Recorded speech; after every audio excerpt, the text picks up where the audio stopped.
Estamos iniciando mais um programa Nosso Direito, que tem a proposta de discutir temas de interesse jurídico da nossa sociedade. O programa Nosso Direito é produzido pela TV Uniara, em parceria com o curso de Direito da Uniara. Muito bem, hoje temos a grata satisfação de receber, posso garantir, uma personalidade da Polícia Federal, Dr. Carlos Eduardo Miguel Sobral, ele que é delegado federal e é presidente da Associação Nacional dos Delegados de Polícia Federal. Dr. Carlos, seja muito bem-vindo. Eu que agradeço a oportunidade. Hoje eu moro em Brasília, mas sou daqui da região, sou de Taquaritinga, mas morei minha infância e juventude em Ribeirão Preto. É um prazer voltar à nossa querida região. Essa é uma grata satisfação para nós tê-lo aqui. Fala um pouquinho para a gente rapidamente da sua trajetória, como foi delegado, como chegar a presidente da Associação Nacional.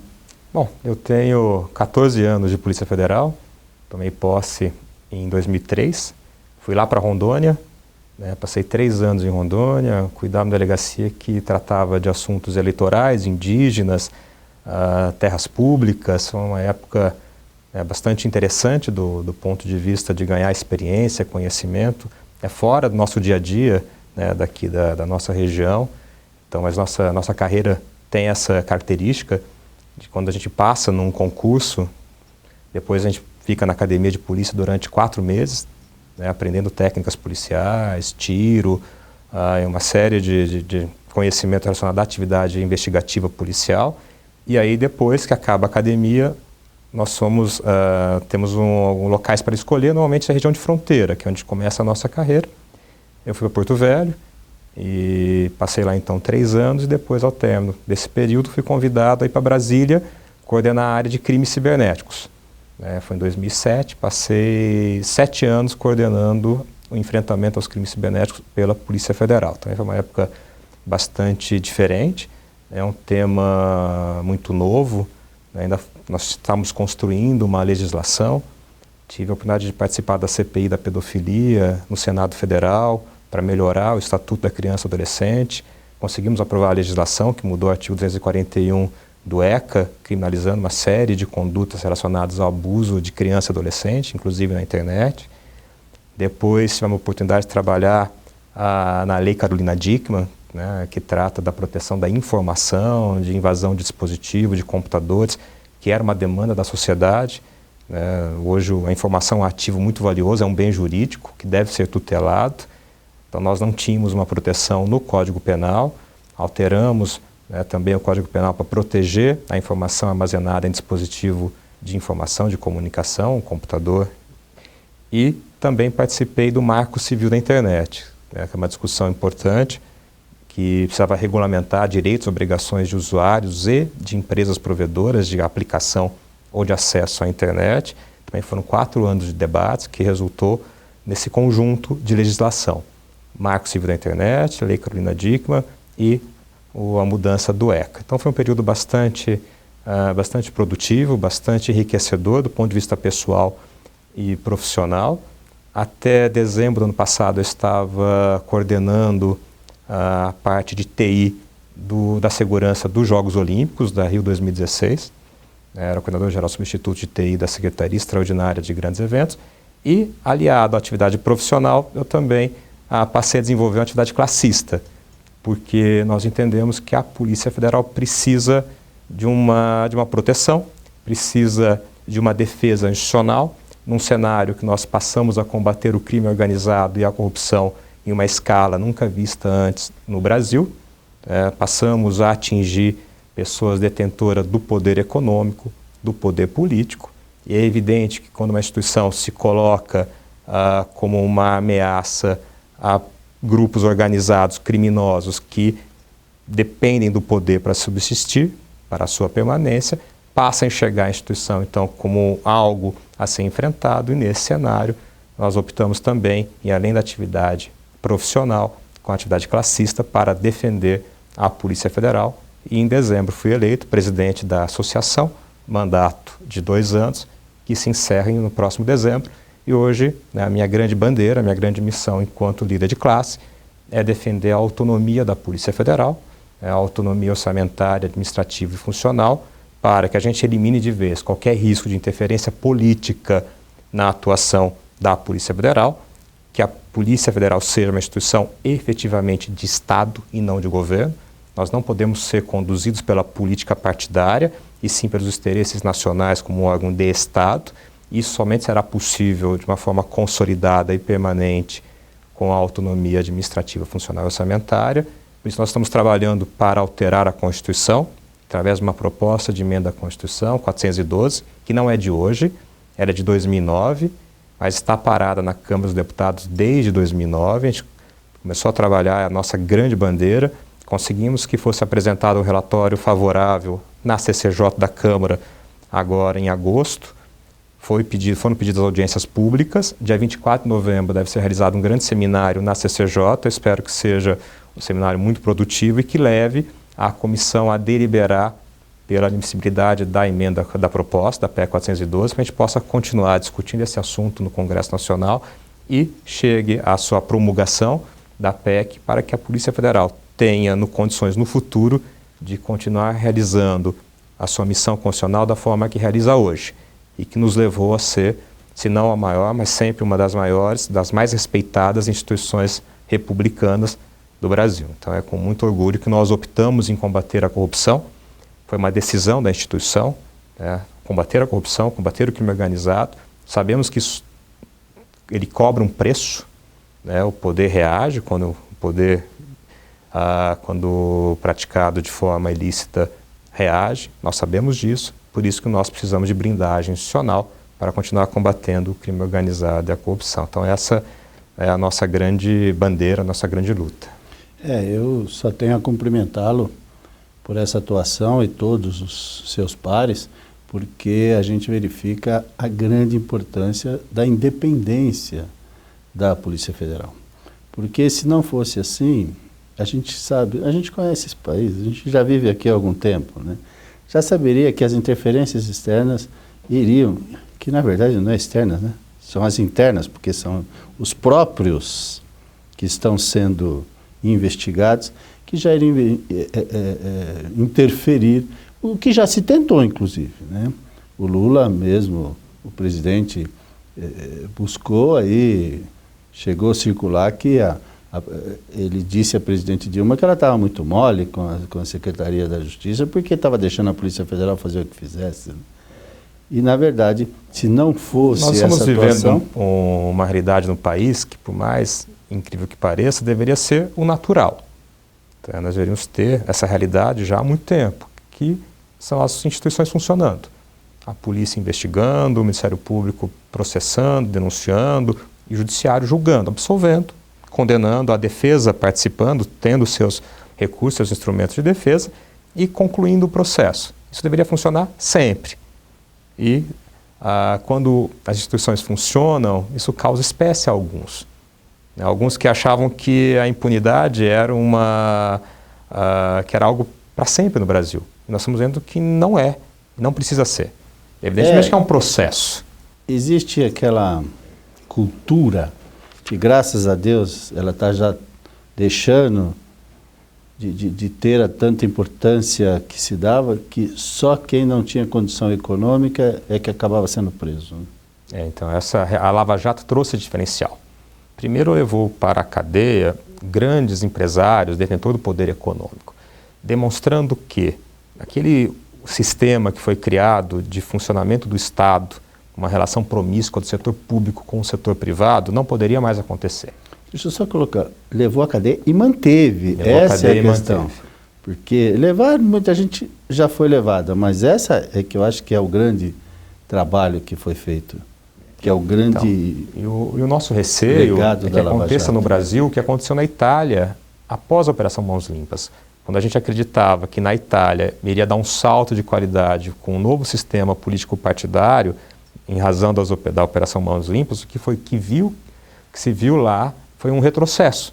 As instituições enfraquecidas, o parlamento voltando a uma relação promíscua, enfim. Então nós temos que ter muita atenção, muita vigilância para que a gente não sofra no Brasil o mesmo efeito que aconteceu lá na Itália. Então hoje a sociedade está atenta.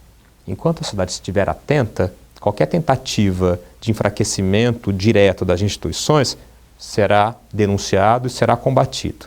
Mas nós temos outras formas de enfraquecer as instituições, como, por exemplo, o corte de recurso, a vedação de concurso público, a vedação de abertura de novas unidades. Ou seja, você enfraquece a instituição ao longo dos anos. A Polícia Federal vem sofrendo esse processo. Nós denunciamos no final do ano, que a gente já estava num orçamento que era menor ano após ano. Em dezembro, o governo iria cortar mais 185 milhões, com um orçamento que é pequeno, cortar 135 milhões é muita coisa. Nós denunciamos, conseguimos recuperar o recurso, mas a verdade é que nesses últimos 5 anos a Polícia Federal vem sofrendo cortes orçamentários. E chegou-se à conclusão de que cortar o recurso somente não era suficiente, precisava intervir com pessoas.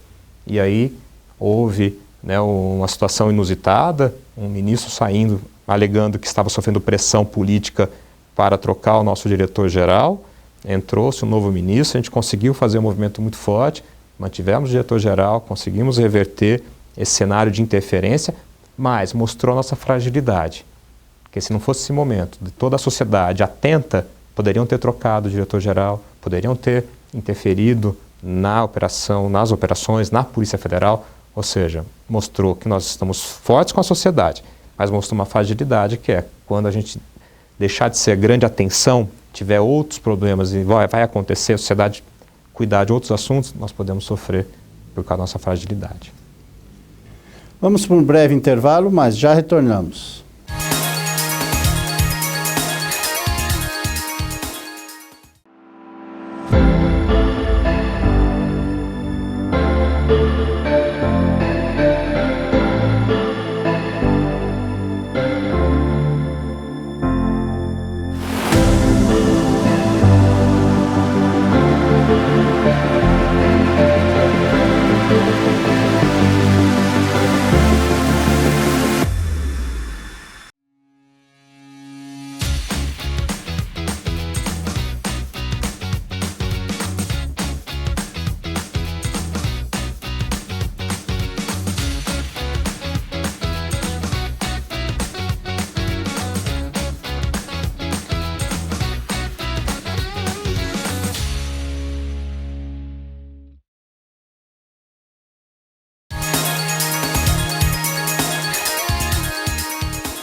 Estamos retornando com o programa Nosso Direito, hoje com a grata satisfação de recebermos aqui o Dr. Carlos Eduardo Miguel Sobral, ele que é delegado federal e presidente da Associação Nacional de Delegados da Polícia Federal. Dr. Carlos, no primeiro bloco, falou muito para a gente de sua trajetória, do seu trabalho e especificamente já tratamos um pouquinho sobre a Lava Jato. Eu gostaria que o senhor aprofundasse um pouquinho mais desse trabalho tão importante e essencial para a sociedade brasileira, que é a atuação da Polícia Federal nos casos de corrupção, mas dos grandões. Né? Da Marx corrupção, né, como a gente chama. Bom, a corrupção no país, a Marx corrupção, a grande corrupção, ela está intrinsecamente ligada com o poder. Ela depende do poder, mesmo porque depende de altas somas de recursos que normalmente está ligado ao Estado.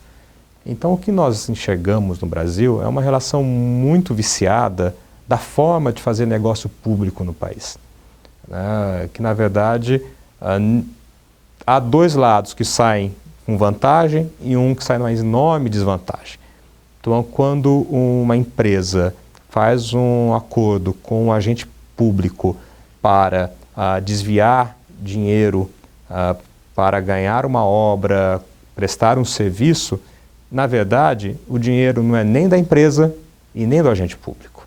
O dinheiro é nosso, da sociedade. Então, os dois lados se sentem vitoriosos, conseguiram arrecadar recursos, seja para sustentar partido, seja para uso pessoal, e um lado que sai extremamente prejudicado, que é a sociedade brasileira. Então, nós vimos que isso vinha acontecendo em larga escala no país. Era uma regra a negócios públicos baseados em troca de favores, privilégios, preferências baseadas na remuneração extra, ou seja, baseado em recursos públicos desviados em forma de corrupção. Superfaturamento. Superfaturamento. Quer dizer, aí eles são mestres para poder mascarar isso. Há uma enormidade de formas de você conseguir praticar né, um desvio de recurso público, desde a troca de material. Isso hoje em dia é menos corriqueiro porque é facilmente detectado se o material era de péssima qualidade, deve ser outro, mas há outras formas, como o trabalho intelectual. Esse é mais difícil de mensurar, quanto vale um trabalho intelectual, quanto vale um trabalho imaterial. Então, há várias formas. E o que nós vimos é que isso vinha ao longo do tempo sendo enxergado como algo natural. É natural do grupo que está no poder ter as suas empresas de preferência, ter o seu grupo de preferência, esse grupo se beneficiar de recursos públicos e pagar uma taxa. Na verdade, não é pagar uma taxa, porque o dinheiro é nosso. Então, se a obra custava 100, ou o serviço 100, ele paga 110, ele tira 10 do público, nosso dinheiro, e dá para o agente público. Então, na verdade, né, os dois lados estão muito satisfeitos com o estado de coisas. E não era comum, até agora, o empresário pagar. Até o empresário também pagava. Às vezes se encontrava, detectava uma corrupção, se identificava a atuação de um agente público, ou servidor, ou um agente político, e essa pessoa pagava, o empresário ficava distante. Quando a Lava Jato inverteu essa lógica e trouxe para a responsabilização penal, e não só penal, mas também, com base na lei anticorrupção, a responsabilização das empresas, mostrando que, pela teoria do domínio do fato, pela segredo deliberada, aqueles diretores, executivos, presidentes das empresas serão responsabilizados pela estrutura corrupta montada na sua empresa, nós começamos a reverter esse quadro. Porque o empresário agora, quando for chamado a participar de uma negociata, ele tem que calcular o risco. Poxa, se eu pagar o que estão me pedindo, ou se eu participar dessa licitação viciada, eu vou ser responsabilizado. Vou ser responsabilizado criminalmente, a minha empresa vai pagar uma multa altíssima e, detalhe, vai funcionar o sistema. A decisão do STF recentemente de considerar como transitada em julgado a decisão após o 2º grau, isso é uma evolução imensa no sistema brasileiro. Nas principais democracias do mundo, a pena é cumprida após a decisão em 1º grau. Em algumas, após o 2º. Agora, em 3º e em 4º grau, como existia no Brasil, era só no Brasil. Então não fazia sentido nenhum. A pessoa já teve a oportunidade, foi condenada na primeira instância, absolvida, teve um 2º julgamento, transita em julgado e o recurso especial e extraordinário que tem natureza rescisória. Isso vai colocar na cabeça das pessoas, quando analisar o risco, de que é concreto e real a possibilidade dela pagar por seus crimes. Hoje, ela apostava, eu não vou ser identificado. Se eu for identificado, a investigação vai demorar, depois o processo vai demorar, e uma condenação em 3º grau, 4º grau no Supremo, demora tanto tempo que até lá já esqueceram, já mudou, enfim, não vai acontecer. E quando a Lava Jato leva à cadeia grandes empresários, os maiores empresários do país, leva à cadeia políticos que já perderam o foro privilegiado, demonstra que a lei pode ser cumprida no Brasil. A gente pode ter um estado diferente de coisas, né, com a lei sendo observada. E o próximo passo, que eu espero que seja dado, é o fim do foro privilegiado para crimes comuns. O foro privilegiado para a proteção da manifestação de um parlamentar, isso pode acontecer, deve acontecer. Agora, em crime comum, o foro privilegiado é uma forma de impunidade. Por quê? Não porque os tribunais superiores sejam ruins ou menos qualificados, não é isso. É que eles não têm vocação de corte criminal. Tribunal superior não é corte de apelação ou corte de instrução. É corte de pacificação da jurisprudência, de interpretação da jurisprudência em alto nível. É corte constitucional ou no STJ, alguma corte de pacificação das normas infraconstitucionais, não é corte criminal, ele não tem vocação criminal. Por isso que os processos no Tribunal Superior, dos Tribunais Superiores, STJ, STF, se prolongam. Tenta-se dar a um tribunal algo que não é da sua natureza. Então nós precisamos acabar com o foro privilegiado, nós precisamos que as penas sejam efetivamente cumpridas, nós precisamos demonstrar que a lei deve ser observada, no campo administrativo e civil aplicar severas punições às empresas. Nós vimos agora notícia da Embraer, que corrompeu servidores estrangeiros, uma licitação, salvo engano, no Oriente Médio. E o lucro auferido com o negócio foi de 5 milhões de dólares, mas a multa foi de 200 milhões de dólares. Por quê? Demonstrando que não basta devolver o prejuízo. Nós também estamos acostumados no Brasil com a punição, com a devolução do prejuízo. A pessoa desvia 100 milhões, devolve 80 milhões, está punido. Não está. Ela teve lucro de 20. Então, multa, na verdade, é você pagar algo muito maior daquele prejuízo que você causou. Então, quando isso acontecer no Brasil, de um contrato de 5 milhões, pagar uma multa de 200, a empresa vai calcular. Fala, não vou fazer. Não vou fazer, não vou aceitar participar da negociata e, principalmente, eu vou delatar. Eu vou levar as autoridades para que sejam punidas. Por quê? Se eu não participar, eu perco o negócio. Se eu participar, eu vou ser responsabilizado. Qual que é a minha opção? É não participar e levar o conhecimento das autoridades para que a gente possa adotar as providências para que no próximo negócio não seja cobrado nada, que não seja viciada a licitação. O senhor falou algo muito importante, que é como eu penso, de maneira geral, o direito penal. Se fala muito em diminuição de pena, menorização. Eu entendo que nós temos uma legislação muito razoável. O que nós precisamos é aplicar. Porque quando se aplica, como o senhor magnificamente explanou agora, ela tem resultado. Tem resultado. Às vezes a gente tenta aplicar remédio errado para uma doença que a cura era muito mais simples. O problema do sistema penal, penitenciário brasileiro, é que a gente não consegue ressocializar presos de crimes violentos ou crimes patrimoniais. Então é o furto, às vezes é o tráfico de drogas, é o roubo, a pessoa pratica 1, 2, 3, e aí vai para o sistema, quando sai, pratica de novo e volta para o sistema. Então o nosso problema é de ressocialização. No campo da corrupção, nós temos legislação. Nós temos a legislação da organização criminosa, nós temos a que criminaliza a própria corrupção, nós temos uma... Então, se nós aplicarmos a lei já existente aos fatos em apuração, não precisamos mudar a legislação. A legislação penal, ela está aí, ela funciona, mas nós temos que aplicar. Agora, se nós não conseguimos chegar à sua aplicação, aí nós vamos continuar mudando a legislação sem enfrentar realmente o nosso problema. Achando que as coisas vão melhorar. Esse aqui é o maior problema. Achando que vão melhorar. Aumenta a penalização. Não resolve o problema. Não resolve. Sozinho não resolve. Não resolve. Nós não tivemos instituições para que consigam investigar, que consigam processar, e que consigam julgar, e principalmente num tempo razoável. Nossos processos não podem demorar 10, 15 anos. 1 ano, 2 anos no máximo. Em qualquer lugar civilizado do mundo é assim, é 1 ano, 2.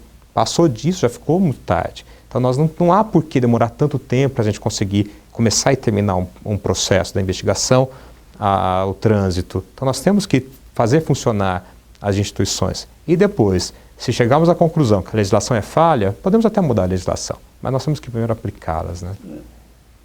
Bom, estamos chegando ao final do nosso programa. Dr. Carlos Eduardo Miguel Sobral, foi uma alegria essa sua aula nos deu hoje. Quero agradecer demais também ao Dr. Fernando Augusto Bataus, que é o chefe da Delegacia da Polícia Federal aqui de Araraquara, ele cujo irmão já é juiz de direito na área civil aqui já há alguns anos, e então ele que chegou recentemente aqui em Araraquara, mas já está demonstrando um grande trabalho junto à Delegacia da Polícia Federal. Muito capacitado, muito qualificado e um grande chefe. Não tenha dúvida. E apenas para vocês terem uma ideia, antes de começarmos a gravar o programa, já começamos a desenhar aqui um seminário de palestras da Polícia Federal. Aguardem e verão. Dr. Carlos, muito obrigado pela presença. Suas considerações finais. A Polícia Federal fica à disposição.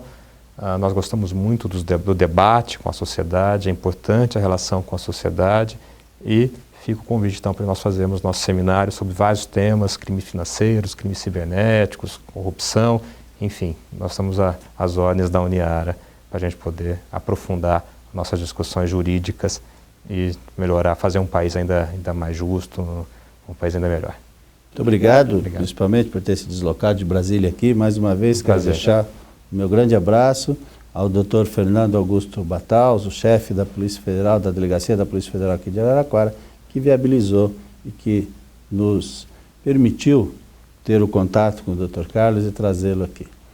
Estamos chegando ao final do nosso programa Nosso Direito, mas nos vemos a semana que vem.